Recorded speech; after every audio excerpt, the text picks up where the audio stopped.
Oh, great. So it's my great pleasure to welcome Lynn Robertson. She is my friend and a professor of psychology and neuroscience at UC Berkeley.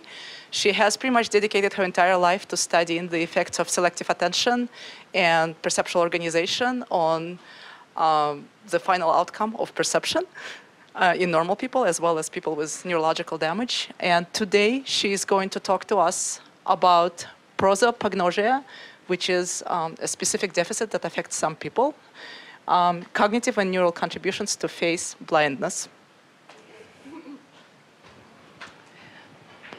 Well, this is very interesting to be here and be able to talk to a group of individuals that are in business rather than in the academic culture. Although I'm not downgrading that at all, I think it's just marvelous that these sorts of things are happening and that many of our students coming out are ending up in places like this and that we have something of value to offer. Anyway, my background, I went to UC Berkeley actually as a graduate student, and shortly thereafter went to UCSF and I studied cognitive sciences and cognitive psychology at Berkeley. I shortly thereafter found myself in a postdoc at UCSF, and that's where I discovered neuropsychology. So my background is an experimental psychologist, but I've been enmeshed my whole life, since I got my PhD at least, in a world of neurology. And I was, in fact, in a neurology department until '98 when I came back to Berkeley. And now I'm part of the psychology department. This is a fairly recent topic for me, although I think it's a natural outgrowth. And I'll get to it right away by saying first, there are two types of prosopagnosia. Acquired, which can be acquired through traumatic brain injury or stroke or that sort of thing. Many of our vets who are coming home from Iraq with TBI we're finding that they have an acquired prosopagnosia along with all the other sorts of problems that they have. And then there's also developmental prosopagnosia, or sometimes called congenital prosopagnosia. We'll call it developmental prosopagnosia and refer to it as DP. And this is what I'm going to talk about today, is this developmental type of prosopagnosia. These are individuals who have never, ever learned to discriminate faces, so they can't recognize sometimes their own family members just by face alone. It was considered very rare once upon a time, although we're finding out there's more and more people with these problems. So for instance, if given pictures such as this, most of us would have no trouble saying this is Ronald Reagan. I'm having trouble with him. Stallone. What's his first name? Rocky. And Bill Clinton tends to stand out. Charlie Chaplin, that's for the older prosopagnosics. But they would have difficulty looking at these for as long as possible and being able to tell you with any certainty who these individuals are. If you do something like this, and you just have them say yes or no, so does this name down here match this face here? Well, of course, this is yes, yes, no, no. But they may be anywhere from 50 to 70% incorrect. Of course, they can find distinguishing features and use those. But is this Jack Nicholson? Maybe. How about this? Henry Kissinger? Well, I don't know. I think he wears glasses, things of that nature. Yet they don't have trouble seeing a face as a face. The face, they say, is clear to them, as clear as any other objects. And when you give them degraded types of stimuli, such as these sorts of figures, most of us will see a face over here, so will prosopagnosics see a face over here. So it's not really face blindness per se. It's actually a situation where you see clearly the face. You're able to see that it's an organization of a face and recognize it as a face, but you just don't discriminate it from other faces that may be around it. Paradoxically, they're better at some tasks than we are. So for instance, if these are called composite faces, the top half of all of these figures are the same. But here what has happened is this has been split in half. So the bottom half is over here, and here it's part of the gestalt, the whole. Prosopagnosics will have no trouble telling us that these are the same and that these are the same. They will be no slower here and here. Yet people who normally have good face perception find it much easier to say that these two are the same on the top than that these two are the same on the top.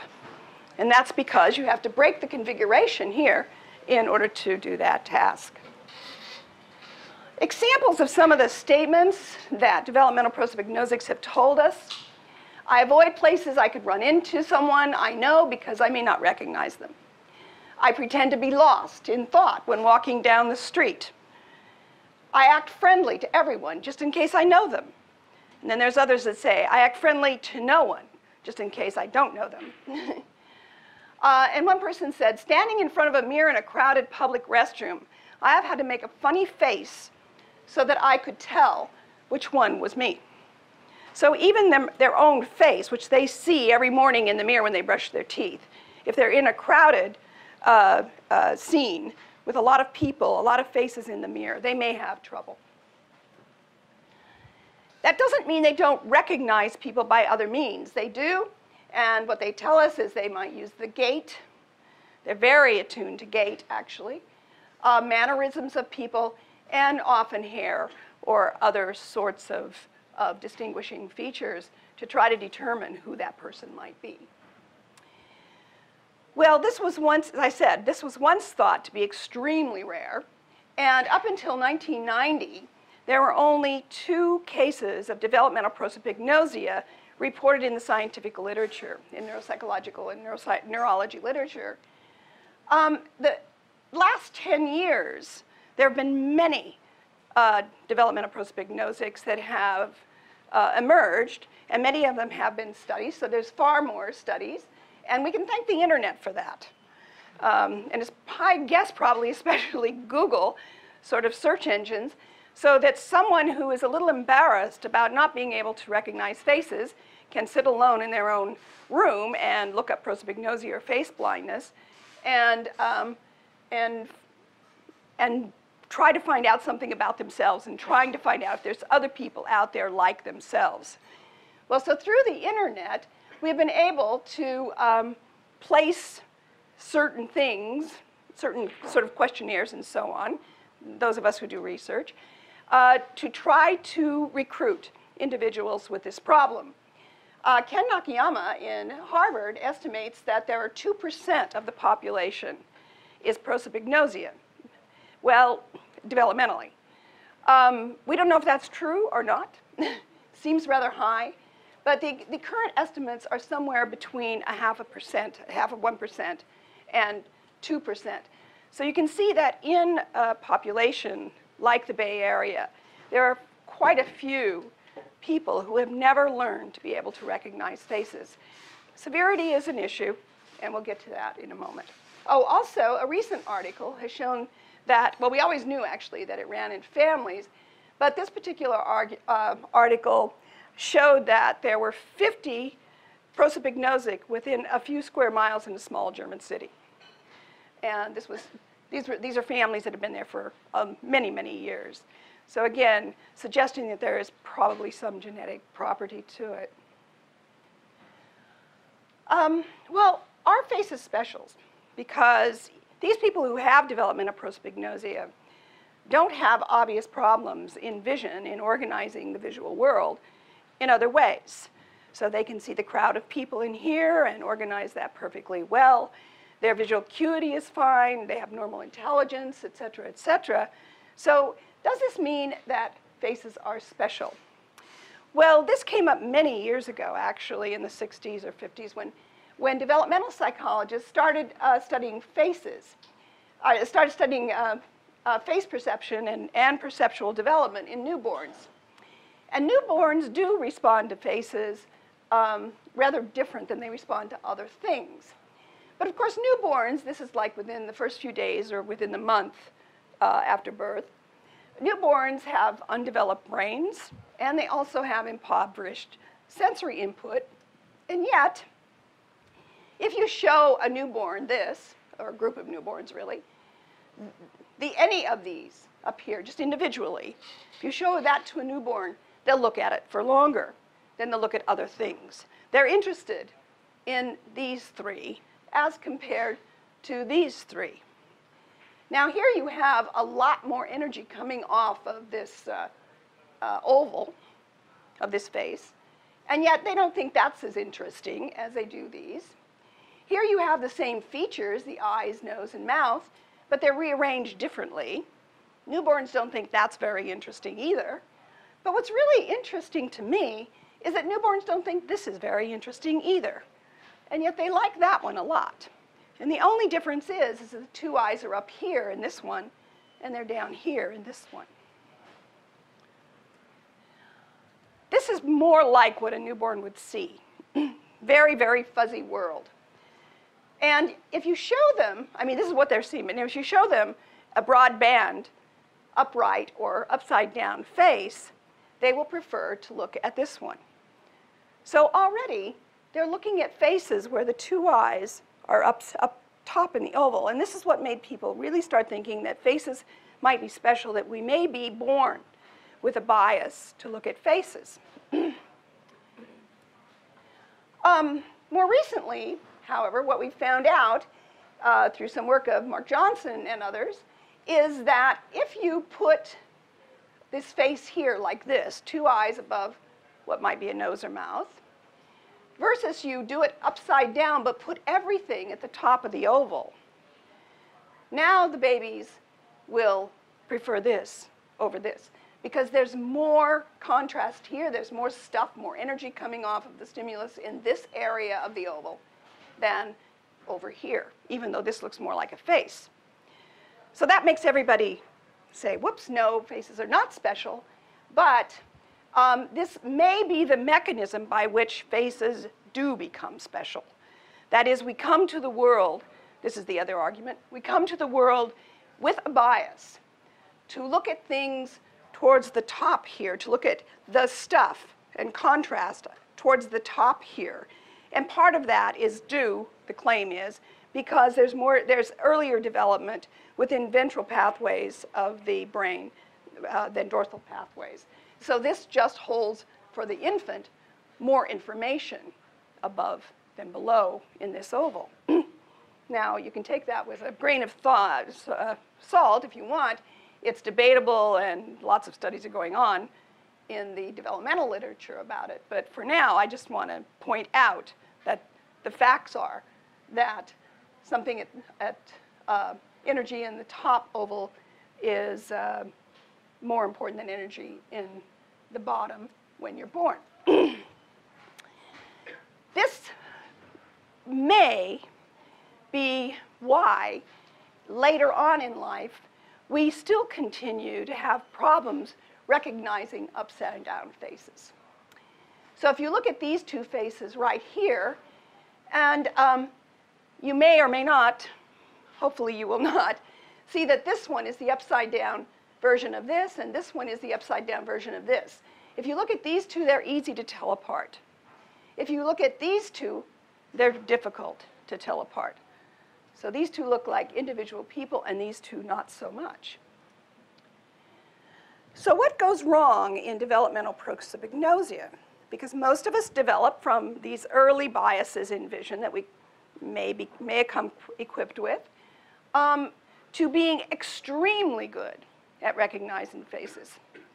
But there's some people who just never are able to learn that ability. Well, this work was done with Joe DeGutis, who's sitting right here, who is a UC Berkeley graduate as well, but he's now doing a postdoc at Harvard in the Veterans Administration in Boston. Back here for a wedding and to follow up on some of the work that we've started doing. What we do to recruit people with developmental prosopagnosia is we have just a screening questionnaire on the net. And if you go into my homepage, you would find a much longer set of questions for you to answer.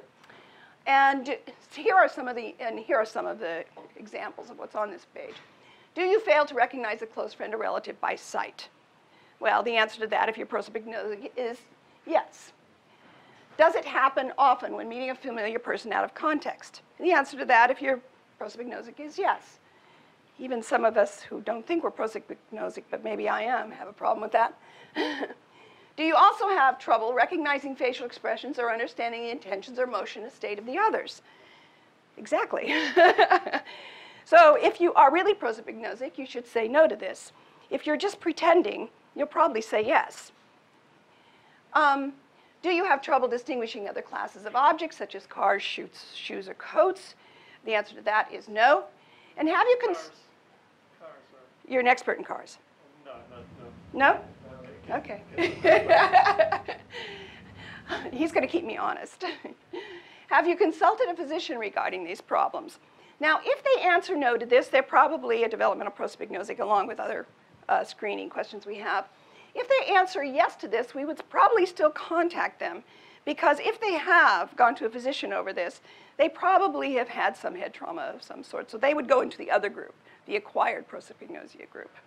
All right? Because most people with developmental prosopagnosia don't go to a physician and say, what's wrong with me? I can't recognize faces. In fact, I have not heard of one case doing that. And then if they're willing to be in the experiments and so on, they come into the laboratory, we give them a structured interview, and we also give them several standard neuropsychological tests as well as some cognitive tests that we have developed that are computerized, measuring accuracy and reaction time. Here is an example of the type of performance you'll find with a developmental prosopagnosic. Don't worry about all this word here, that's too noisy. But this is MZ, I'll refer to her. She's a 51-year-old woman who's in our project. She has normal visual acuity, normal contrast sensitivity, above normal intelligence. She's neurologically intact. She's really with it. And I won't go through what all of these tests are, but just I will point out that the red one, the pink one, and the yellow one are all about faces, whereas the green one is memory for words. So like the Warrington faces and Warrington words, it's the same procedure exactly. You're shown a bunch of faces. You're asked later to pick out which ones you saw. Or you're shown a bunch of words. You're asked to pick out which ones you saw. What you see here in the normal distribution, this being normal, is that her performance on the Warrington faces is down here, outside the range of normal, whereas her memory for words is fine. So we can be pretty well assured that her memory is fine. It's not a memory problem per se. And then, of course, on the other types of face tests, she's also down here. One would never expect a developmental prosopagnosic to be very good at famous faces, because if you've never been able to recognize faces or learn to recognize faces, then you're going to have a hard time setting up a representation of what is famous, what face is famous. Okay. Then we do some computerized tests as well. We'll show this maybe for 5 seconds? Half a second? Okay. And then there's a small blank. And then you're supposed to pick out which of these faces you just saw. Was that hard? No? Okay, it shouldn't be hard for a person that has normal face perception. Which is it? Yeah, it's this one right here. I'm right? I didn't look. Yes. Yeah. If you can't do it, talk to me afterwards. Yes. Yeah, so normal face perceivers are very good at this. And people with developmental prosopagnosia are very poor. What if you have trouble telling that they're 4 different? You have trouble telling there's 4 different people. Like they look like the same. They all look like the same person to you? Yeah, with different Uh-huh. directions that they were pointing at the camera. Uh-huh. Well, talk to us. Actually, they are very similar in the sense that their hair is gone and so on, so the distinguishing features are gone, although this one should be quite distinguishable from this one given the nose. Yeah, that's how I could tell that there was a difference. Okay, I looked, okay. Yeah. Faces are helpful. Yeah. Okay. Okay. You might have a bit. Well, biological markers of face perception also have suggested to people that faces are special. And I'll first go through electrophysiology. I'm going to go back to that last slide, though, back. Actually, a slide right here, because I forgot to mention something. And that is that, remember MZ and her performance, because we studied MZ for nearly 3 years now. And so we have, and she was one of our first. So we have more data on her than we have on everybody else. And so I'm going to especially focus on her results as we go through this. It's still difficult, by the way, to get a large group of developmental prosopagnosics. I work with a colleague in Israel, and together we have 8. So we look for people who are in the severe range. We want to make sure they're clearly prosopagnosic and not just sort of at the end of the distribution, although that's one question right now that is in the literature on this, is whether prosopagnosia is actually a qualitative or quantitative difference than just normal face perception. Okay. So,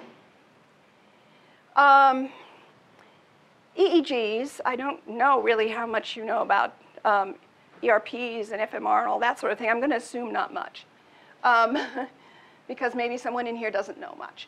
But anyway, what we do is this is a top version of the head with the nose up here and the ears out here. And we have sensors, electronic sensors, that we attach to the scalp all along here. All the even numbers are in the right hemisphere, all the odd on the left. And we're going to be especially interested on what comes out of P07 and P08, and I'll tell you why in a minute. Oh, that's not supposed to do that. Okay. At each of these lead sites, what happens is you show a stimulus and you get an EEG wave. And so for a single trial, things might look like this. But as you go on and get more and more trials, what's happening is that in these bumps are starting to form a pattern of sorts. And by the time you get down to, say, 150 or maybe sometimes 100 trials, depending on how much signal-noise ratio you have, you can get a fairly nice-looking waveform that looks like this. Now, what's happening here is this is being plotted. This vertical line here represents the moment at which the stimulus comes on. The axis here shows you timing, that is, how long after the stimulus came on in milliseconds do these waves happen. And what you get here is what's a nice P1, positive, up, negative, down, a nice P1, which is thought to be more very close to the sensory, automatic sort of thing. And then you get a very big dip around here, and this happens at about about 170 milliseconds after the stimulus. And this will happen to any visual stimulus. So you get it to objects or scenes or faces or anything. We're going to call this the N170, although it can show up anywhere between 140 and 200 milliseconds. But you'll get this pattern.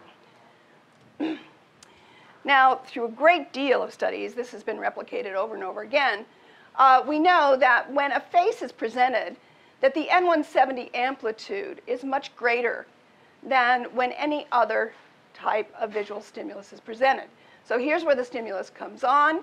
At about 170 milliseconds, you see that all these other types of stimuli, even though they're very different in terms of their spectrum,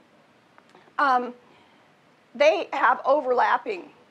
This is an N170 right here, because even though it doesn't go way negative, it's going negative going. So these are all clustering around here. But now you show a face and whomp. And this is very reliable.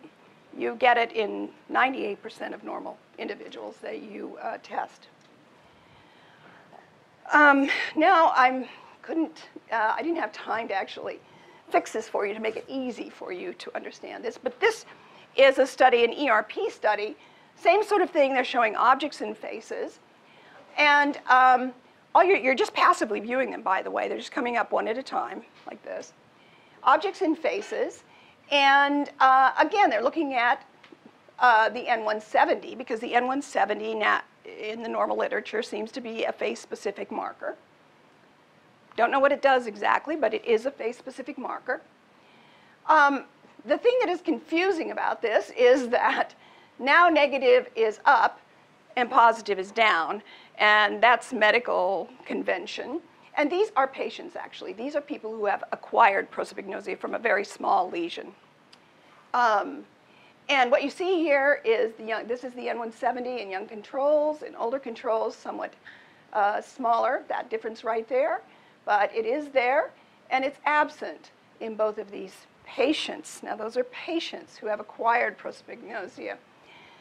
We do know now, though, that there are a number of individuals who have developmental prosopagnosia who show either a significantly reduced N170 or no N170 at all. If you look here, this is the N170, going right there. That's control in the left, over the left hemisphere, P7, P8, over the right hemisphere, nice and gigantic. The faces are blue, the objects are red.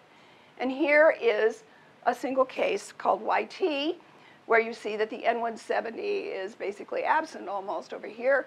And here it's not, it's highly significantly different, very much diminished. In our own lab, we have found this as well. These are two of our prosopagnosics, developmental. And here's a control group. In this case, all people were doing was looking at a series of pictures coming in, and there were either faces or watches or other objects. And they were just responding whenever they saw a flower. So they're not responding to the faces or the objects in any way. They're just responding whenever a flower shows up. So then we can compare what the N170 looks like when the watch appears versus when the face appears. And in controls, we get the expected nice N170, because green is the watches, red are the faces. There's the nice N170. In KW, you see none. In MZ, the person we saw the performance of, you see none. So these are three, at least, we have fourth, who do not show this N170 effect. Others have not been studied that well yet to know whether they have reduced N170s or not, but at least in terms of the electrophysiological marker for face perception, the developmental prosopagnosics seemed not to have it. There's also another biomarker of face processing that has received quite a bit of attention, and this is called the fusiform face area. This is, was discovered through FMR, and if you look at the brain, this is a cut of the brain very low through here, and underneath, the very bottom, in the fusiform gyrus, there are a couple of areas that are very active when faces are presented compared to when other sorts of visual stimuli are presented. So for instance, if you have this, in this case, actually, this particular scan was, just tell me whether that was the same as that. So you're actually responding to the faces and the scenes. But when you're responding, but anyway, whether you respond to them or whether you don't, what happens is you get a nice FFA, stronger usually in the right hemisphere than the left. So this is highly active when these faces show up, small little bit over here, and also in the occipital fusiform area, which is posterior to that, also over here. And of course, the visual cortex is here and back up a bit. If there's questions, interrupt me, okay? All right, this is the first study that I know of that had several, it's CP here, that's congenital prosopagnosia, it's the same as developmental prosopagnosia, because this is a figure right out of this, this article. And this is an inflated brain, so it looks a little different. I don't know if you've been used to seeing these sorts of things, but what it does is to keep, the gyri are gray and the sulci are white, and it also inflates it so that the underside of the brain comes out, and you can see it on the surface here. All you really need to know is, oh, and this is the front of the brain, the back of the brain. All you really need to see here is, here's 10 controls when they're seeing faces versus buildings. So here's a face effect, the FFA, right there on the right, stronger on the right as usual, then on the left. And here are the four prosopagnosics. And you see here, this is really quite normal, right? So the FFA has generated a huge amount of interest in terms of its face specificity and its involvement in face recognition and normal face perception. And yet, what we see here is in congenital prosopagnosics who have never been able to recognize anybody in their life have this beautiful FFA and OFA. And MZ, again, the one who did not have the N170, she too has a normal face FFA and OFA. So here again is a replication.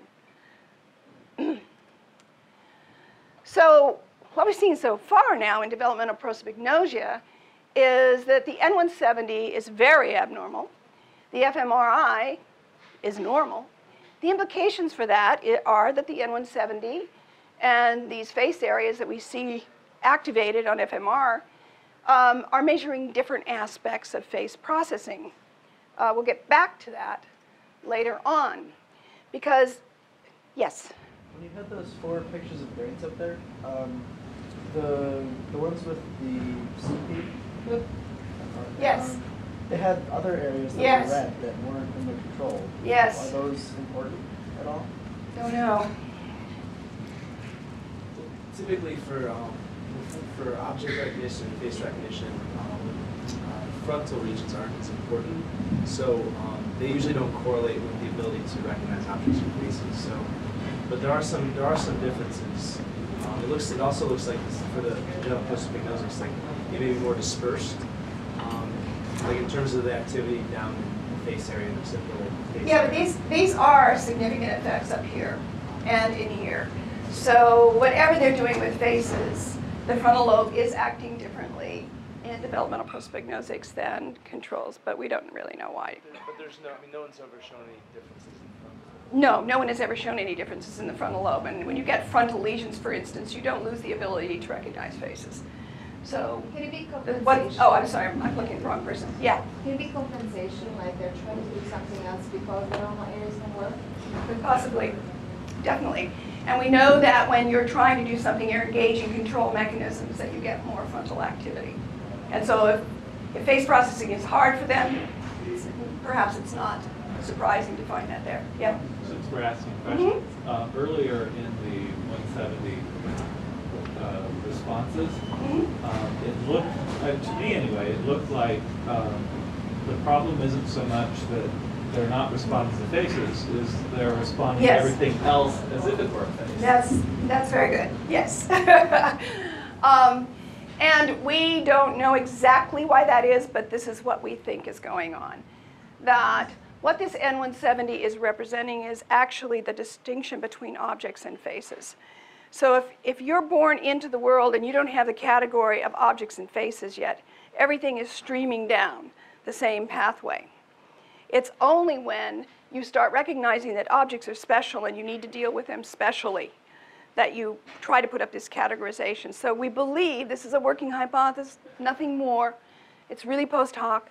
We believe that what's going on is that, yes, objects are actually going into a different pathway, and therefore you're not going to get the magnitude of the N170 here. So it's an early categorization response. So the fact that they aren't different, whether they're both objects or whether they're both faces, if they were both here or both here, it would sort of say the same thing. So you need that early categorization response in order to deal with faces in the special way you do. Maybe. Okay.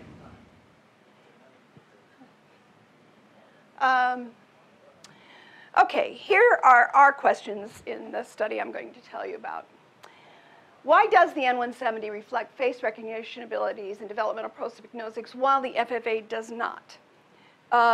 These things are coming from the posterior areas. If you had a face-specific area, which again is debatable, but certainly things respond more to faces than others on the whole.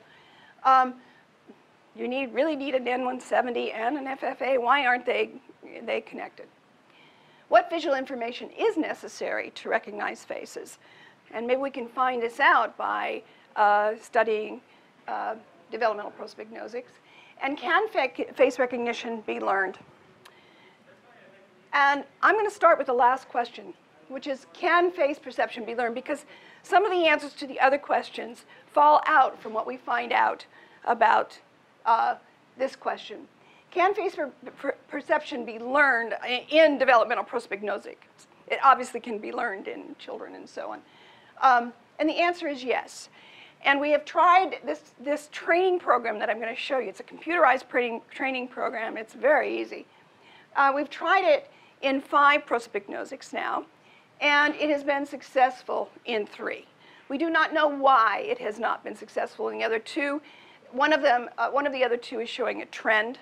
He's in his teenage or late teens, and the other one is just not showing anything. So, but we do have 3 people who have never been able to recognize faces in their life, now going out in the world and reporting that they can recognize faces, and I'll show you data that says they are. Well, we entered this, or after going through the literature, we decided to start with this sort of a task. It's a configural task, that is configural training, where we know that developmental prosopagnosics have difficulty seeing these 2 as different. Do you see them as different? I do, but consciously looking for differences. Okay. Do you see them as different? Yeah. Okay. Okay, so they have difficulty seeing these. And as you can see, what happens, well, maybe you can't see, I don't know. But if you have good face recognition abilities, this looks like a different person than this, but all that we've done here is to move the eyes and mouth further apart a little bit. And not by very much. And that's what we're going to do in this training. It's configural training. We think that it's very important, this second order configural information of the small spacing differences between the features of the eyes, nose, and mouth in face recognition. So all we're going to do in this is to move up and down the mouth from the nose, or to move the eyebrows or and eyes, move that difference up here. And this is, you just have to take my word for it right now. There's plenty of evidence in the literature. But this particular triangle here is very important in face recognition. And it appears that, at least not always, but it appears that a large part of face discrimination is knowing the aspect ratio of the spacing between the eyes, the nose, and the mouth. So we're going to train that and see what happens. And I already told you that we're going to be successful, so you might as well, so it is successful. And if you want yourself just to feel whether the aspect ratio is important or not, if I give you these 3 circles here, and I ask you which of these 2 on the side looks most like this? Well, in both cases, the eyes and the nose and the mouth have been moved. But in this case, this triangle has become narrower. And in this case, this triangle has the same aspect ratio as this triangle.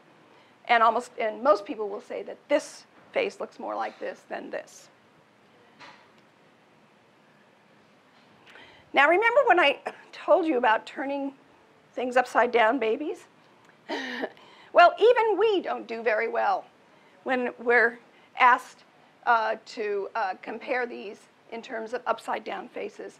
So now if you ask which one looks most like this, normals will be about 50% of choosing this one or this one. So being upright or being upside down really matters somehow in face recognition. So the training program goes something like this. The person comes in, and we have John and Joe, or whatever. And we say, okay, these are the faces that you are going to see. And all of these are in the category of Joe. So when a face like that shows up, press the left-hand button. And all of these are in the category of Jim. So when a face like that, one of those faces shows up, you just press the right-hand button. And what we're varying here, again, is the eyebrow height and the mouth height. And that's all we're doing. So these 2 are very similar to each other. MZ, who I'm going to focus on because she was the best subject to do this, and she was willing to go off the training and on the training and help us out with all these things. I think we've learned a lot from her. Was willing to come in, first of all, and do 750 trials per day for 6 days, which equaled 4,500 trials of this really boring task. So all that happens is this face shows up. She says, is it category 1 or category 2 by pressing the right button. 500 milliseconds later, the face is still there. She gets feedback. It says whether she was correct on that trial or not. And it says overall what her percent correct is up to that point. So she's being given feedback. We change the faces each day for 6 days, so they're a little different. Different hair. Okay. And what you see here, and this is the training, this is over the 4,000 trials, 6 days. This is plotted reaction time here. She starts out at about 13 seconds, goes down over time, and asymptotes after about, say 2,000 trials. Her accuracy, which is plotted over here, starts at around 75%. Remember, there's very large differences in there too. 75%, and goes up gradually until she asymptotes at about 2,500 on accuracy. So you can see that these reflect each other, that reaction time and accuracy reflect each other well. All right, after this training, what happened to her ability to recognize faces? First of all, she was stunned that she could go out in the world and actually recognize some people from others. And she reported this to us. So it appears to happen in the real world. Other people that she knows are reporting this as well. This was before training. Remember those faces and words tests where words were really good and faces were really bad?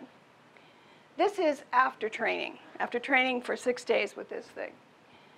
So here's the face task right in the middle, the memory task right in the middle. Here's a matching task, the pink one, which is still in the normal range. Here's the famous faces still down here. And again, famous faces are not famous for her. So of course she's not good at it. And then just to make sure that this wasn't due to some sort of practice, we added a new test, norm test, just to make sure that something she'd never seen before that she would get better at. And that's this blue one right here, and indeed she does. Just as a side note, we had her go back and learn the famous faces. Once she learned the famous faces, she aced the famous faces. So it was just because she wasn't exposed to those faces. She had this mechanism on, and she had to be re-exposed to these faces. What happens to her N170 before training? You saw this. After training, it's normal. Here's the controls.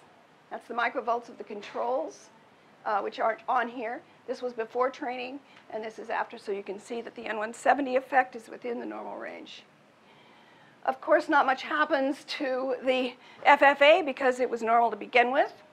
And if you just look at the activity actually before and after, so the open bars are before, the dark bars are after, you can see that there's really no change in the signal that is coming from these areas. But that doesn't mean they're normal. It turns out that if you do the right analysis, you find that what has happened after this training is there's increased coherence between areas of the brain that respond to faces. Now, how do you measure coherence? Well, this is measuring it this is an example from left and right cortex. And so say you have a signal here and a signal here. Now, after the stimulus goes off for several seconds, there's actually fluctuation in the signal that goes along until it dissipates. So here the left side is in blue, and so this kind of goes like this for a while.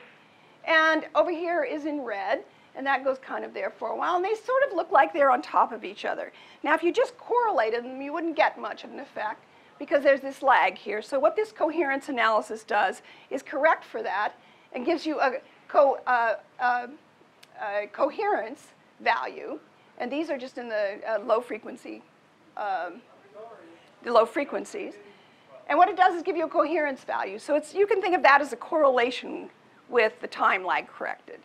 And now it's 71. So in this particular case, where someone was looking at coherence between left and right hemispheres, there was 71.71 coherence. A score of 0, of course, is no coherence. 1 is total coherence. And we measured the coherence between the FFA and the OFA for MZ before and after training. This is the coherence value before training, these open bars. There's some coherence between these two areas, the FFA and OFA. It's not very much. This is measured in an FMR taken right after the training. You can see the coherence goes up enormously. And after a little bit of a day or two after that, it's starting to go down. But it's still better than baseline. So what happens a month or two after training? I'm going to get to that right now, actually. Her subjective report, while she was doing this is one of the things that she said. It's really extraordinary how hours in front of a computer changed how I view the world, have viewed the world for decades. It's as though a process was started in the lab and it fed upon itself, taking on a life of its own. And the problem is, though, the effects disappeared when training stopped. Okay? Now, For a couple months, though. yeah. So it's okay. Now, you say, oh, God, you put me through all this, and, and now what are you telling me? Well, I'm telling you that from an experimental point of view, this is a good thing. Because we can retrain. And so we do. We retrain. And here is the baseline that you saw in coherence. This is when she was poor at face recognition. These are the two coherence measures you saw before when she was good. This is when she loses it again and reports that she loses it, and on our test she loses it. Poor, it goes back to baseline. Here is the retraining starting up again, and here it goes back to baseline. Yes? Retraining work faster than Yes, there is savings. There is definite savings. So she no longer has to go through 4,000 trials, especially now. Actually, she has gone through so much training with us, and she's been so sweet because she's willing to go off of it so that she goes back to baseline so that we can try something new. The others aren't so willing to do that. But we try to talk them into it. But you can see here, look at the reaction time, 3,500 milliseconds as opposed to 13. And she comes down, and it's below 1,000 as opposed to below 2,000. And so, yes, there is savings. And at this point, actually, what we did is, we're done with these sorts of things. And so we put the training program on her computer at home. And every morning she gets up, and for about 10 minutes, 15 minutes a day, she does the training, and she's good to go for the day. So the message there is we have to change our way of thinking about rehabilitation, especially cognitive rehabilitation. And this is more like, well, if you had high blood pressure, you'd have to take a pill every morning. Well, if you have developmental prosopagnosia, the way she has it, then what she has to do is sit down at the computer every morning. And so it's a maintenance sort of thing for her. One of our others actually went for how many? 3 months? 100 days. 100 days before she started dissipating. So it looks like there's a big individual difference in terms of how often and how long you might have to train. But this works. Well, why did training work? Maybe it's just exposure to thousands of faces. You see a lot of faces like that? You get better. Or did we really train configurable processes as we thought we were doing? And specifically, would it be to upright faces as you would expect from the normal face literature? Whoops, that's bad. Or did we train to features, whether they were spatial or not? So this is what we used with our standard training, of course. And now what we did to see whether it was upright specific is train her for thousands of trials with upside down faces. And again, we just varied the distance between the mouth and the nose, or the eyebrows and the eyes. So we did the same here as we did here. And then we took her off of that. And then she trained for thousands, and we tested her. And then when she trained for thousands of trials here, where there's It's a feature color difference. It's not really color, it's brightness. There's a slight dimming or it's really luminous. So there's a slight dimming of the mouth or the eyes. But we did it that way to make it equally difficult. And what happens there, you don't have to try to comprehend this because it's kind of late in the day, and it's maybe I've overdone the amount of data I've shown you. Anyway, but here's in the inverted face training. When we tested her on upright faces, this is before training with inverted faces. This is after she gets worse. Now, if you show her a bunch of inverted faces, she gets better. But that's not what we're seeking here. But she gets worse here.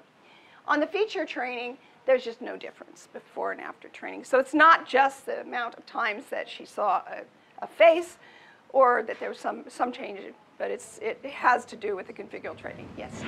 What sort of accuracy would a normal person see those trainers? If we trained normal people for, well, we haven't found a normal person that's willing to sit down for 4,000 trials. So is your question, would normal people perform on this test, or if you train, can normal people become a super face recognizer? No, I'm just asking if when she achieves her 90% accuracy, is that within the realm, or is that better than? Well, we don't know on these tests for sure. We do know on the neuropsych test because those are normed. And certainly her Warrington face memory was right at normal. It's not as good as her memory for words yet, so it probably is not perfect, but it's at least normal, yeah. She can perform the training task better than anybody else. She can also do as well on the face tests as anybody else. So she's, by every measure that we have, she looks normal on face perception. There were times early on, before we did any of this, that she would come into the lab and not recognize people. And you can almost tell whether she's on her training or not and whether she's recognizing people in the lab. She recognizes you now, even when she's not been trained, right? You don't know? So what happened? Yeah. Curious what would happen if you trained a normal person on the upside down faces. Yes. Would they become better at recognizing them? Would they become worse at I don't know. normal faces? Yeah, you would predict from this that they should, right? That they should get worse at recognizing upright faces and better at recognizing inverted faces. Yeah, the question is, are you really invoking the normal face detection Yes. circuits, or are you just training it via other brain systems to Right. work around it? Yeah, no, I agree. That is the million-dollar question right now. That is, I'm supposed to repeat the questions.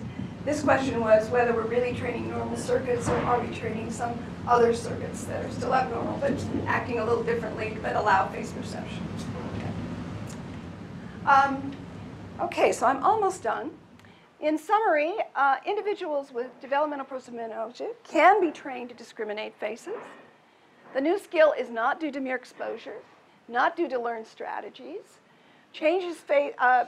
It's not due to mere exposure, and it's not due to learned strategies because you lose it.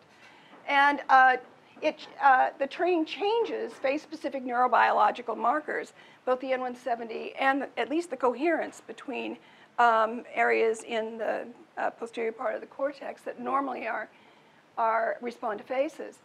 And it fades without training. I told you that. I'll go on to the next one. And we'll come back to the questions that we were asking when we started this study. Why does the N170 reflect face recognition abilities in developmental prosopagnosics while the FFA does not? Well, face recognition requires coherence among many face-sensitive areas in the cortex, and we saw that coherence measure in the FMR. And it may be this coherence measure that will actually correlate with the N170. So it may be the coherence that is required in order to generate that N170 face-specific effect. What visual information is necessary to recognize faces? At least one big important one is sensitivity to aspect ratio between the features of a face, or what I'm calling configural processing. And can face recognition be learned in adults with developmental prosopagnosia? The answer is obviously yes. And these are two other of my collaborators. This is Shlomo Benton he's a professor in the Department of Psychology at Hebrew University, and he was very instrumental in getting me interested in this while he was on a sabbatical at Berkeley a few years ago. And this is Mark Desposito, who is director of the Brain Imaging Center at Berkeley and part of the Helen Wills Neuroscience Center. And if you want to go online and answer our questions, and if you're interested in being in research, that's the address. Okay, thank you.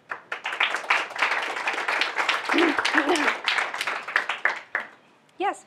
Have you noticed any other differences in the abilities of your subjects, like differences in language recognition or voice recognition? Have we looked at differences, other differences in language or differences in, what was that last one? Recognizing people by voice. Recognizing people by voice. We have not looked at recognizing people by voice, although the literature reports that people do not have that problem.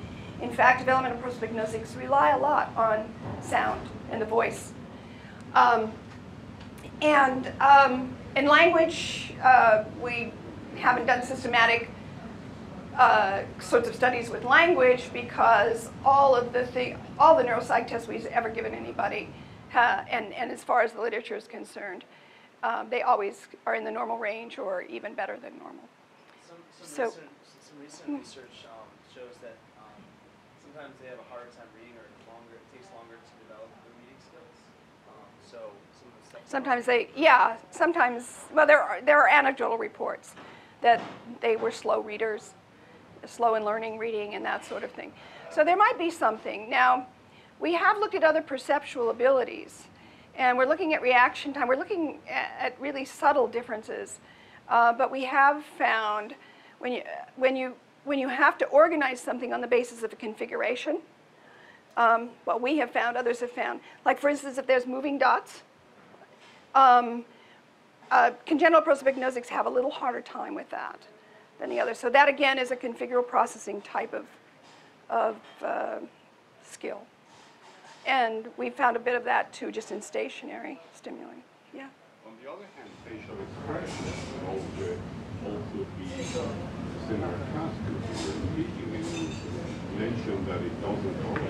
Okay, so the statement is, and it's a good one, that expression should also be deficient in these individuals because that requires configural information. In fact, it doesn't. What you can look at, I mean, you don't need to configure the mouth with the eyes in order to see that the eyes are smiling. And so you can look at features, and this is really what we think is going on when you're not trained up, is that these individuals, the developmental prosopagnosic, are looking at individual features in your face. They're not making the gestalt like you and I do. So when you're looking at individual features, then if the mouth is down and the eyes are smiling, you're not going to have the influence from the mouth to the eyes. So they end up then scoring as well as normals and being able to differentiate expressions.